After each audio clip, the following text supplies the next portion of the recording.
వి gold trusted gold buyers తాకట్టులో ఉన్న బంగారాన్ని విడిపించి ఈ రోజు ఉన్న మార్కెట్ ధరకే కొనబడును. మరిన్ని వివరాలకు సంప్రదించండి 7710 పులివెందల జడ్పీటీసీ ఎన్నికల ప్రచార నిమిత్తం మాజీ ఎంపీ గోరంట్ల మాధవ్ గారు ప్రచారం చేస్తున్నారు. ఈ నేపథ్యంలో మనతో పాటు ఆయన ఉన్నారు. ఆయన అడిగి తెలుసుకునే ప్రయత్నం. అన్న, ఎలా చూడాలి ఇప్పుడు జరుగుతున్నటువంటి పరిణామాలు, పులివెందులో జరుగుతున్నటువంటి పరిణామాలు? గతంలో ఎన్నడూ కూడా జరగలేదన్నటువంటి వాదనలు వినిపిస్తున్నాయి. అసలు ఇంత అరాచకాలు సృష్టించాల్సిన అవసరం ఏంటని గ్రామస్తులే ప్రశ్నిస్తున్న విషయాన్ని మనోళ్ళు చెప్తున్నారు. ఎలా చూడాలన్నా? ఎవరు ఏమి కుట్రలు చేసినా, ఏమి ఇబ్బందులు పెట్టినా, వాళ్ళు ఏమి చేసుకున్నా కూటమి ప్రభుత్వము, వైఎస్ఆర్ కాంగ్రెస్ పార్టీ ఓడేది లేదు, కూటమి గెలిచేది లేదు. అది పులివెందుల ప్రజలకు తెలుసు, కూటమి ప్రభుత్వానికి తెలుసు, నీకు తెలుసు, నాకు తెలుసు. అన్న, ప్రధానంగా నిన్న డిఐజీ చేసినటువంటి వ్యాఖ్యలను ఎలా చూడాలి అసలు? అంటే ఆయన అన్న మాటలు ఏంటంటే, మేముగినా లేకపోతే తలలు పగిలేటివి, అదేవిధంగా మాకేమన్నా అద్భుత శక్తులు ఉన్నాయా అన్నటువంటి భావన ఒక పోలీస్ అధికారిగా చెప్పడాన్ని ఎలా చూడాలన్నా? మీరు కూడా పోలీస్ అధికారి కాబట్టి. ఆయన చాలా హాస్యాస్పదమైన స్టేట్మెంట్ను ఇవ్వటం జరిగింది. ఒక ఐపీఎస్ ఆఫీసరు ప్రజలకు ఒక భద్రత, ప్రజలకు ఒక భరోసా, పోలీస్ అంటేనే ప్రజలకు ఒక భద్రత. అట్లాంటి వ్యక్తి ప్రజలను అభద్రతా భావంలోకి నెట్టే విధంగా మాట్లాడడం అనేది చాలా హాస్యాస్పదంగా ఉంది.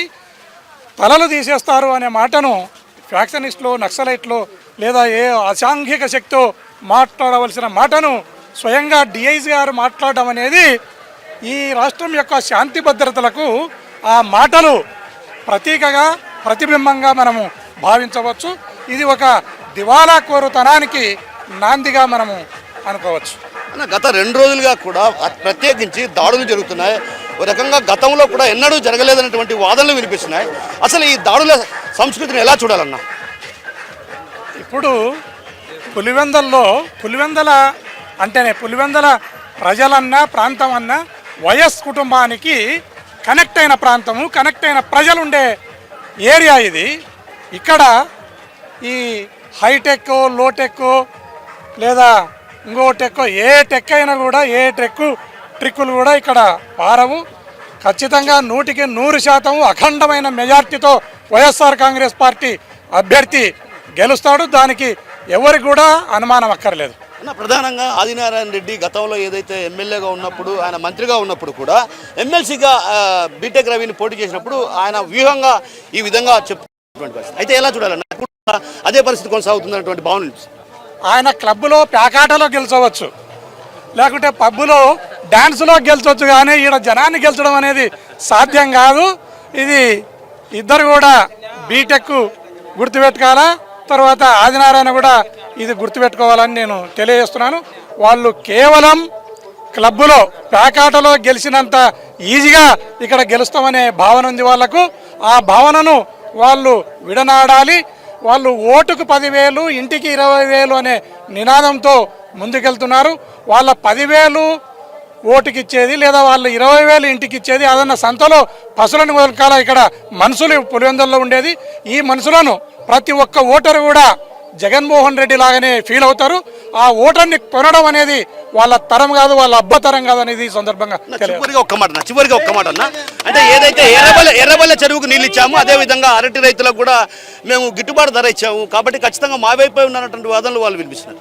నీళ్లు కాదు, వాళ్ళు రక్తాన్ని పారించినది మనం గుర్తు తెచ్చుకోవాలా. వాళ్ళ కళ్ళబెల్లి మాటలు, వాళ్ళ హైటెక్ మోసము, దీనికి పులివెందుల ప్రజలు ఎవరిని కూడా వాళ్ళు మభ్యపెట్టలేరు. మరోసారి చెప్తున్నా, వైఎస్ఆర్ కాంగ్రెస్ పార్టీ ఓడేది లేదు, కూటమి గెలిచేది లేదు, ఇది సత్యం. అన్న, సునీత చేస్తున్నటువంటి వ్యాఖ్యల పైన చివరిగా ఒక్క మాట. సునీత కీలకమైనటువంటి వ్యాఖ్యలు చేసింది. ఏదైతే నిన్న కూడా నేను తిరగలేకపోతున్నాను పులివెందులు అన్నటువంటి భావన, అంటే ఒక రకంగా వైఎస్ కుటుంబానికి ఇక్కడ తిరగకుండా ఉంటే భావన ఉంటుందా?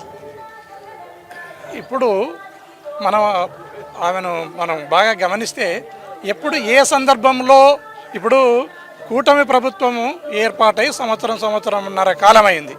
ఏనాడు కూడా వాళ్ళ తండ్రి కేసును పూర్తి స్థాయిలో ఇన్వెస్టిగేషన్ చేయండి, దాంట్లో ముద్దాయిలను తేల్చండి అన్న మాటను ఈ ప్రభుత్వాన్ని ఏనాడు కూడా డిమాండ్ చేయలేదు. ఈరోజు ఆమె కపట బుద్ధితో, ఆమె ఒక నీచమైన సంస్కృతితో ఈరోజు మాట్లాడుతూ ఉంది. దానికి ప్రజలే బుద్ధి చెప్తారని ఈ సందర్భంగా తెలియజేస్తున్నారు.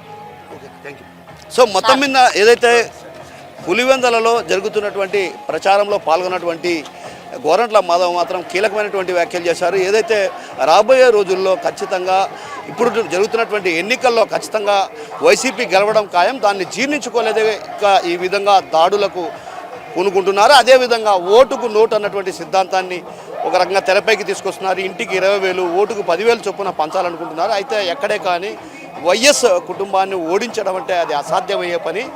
అదేవిధంగా సునీత చేస్తున్నటువంటి వ్యాఖ్యలపైన కూడా ఆయన తీవ్రంగా మండిపడుతున్న పరిస్థితి కనిపిస్తుంది. కెమెరా పర్సన్ విజయ్తో కిషోర్, RTV, కడప నుంచి.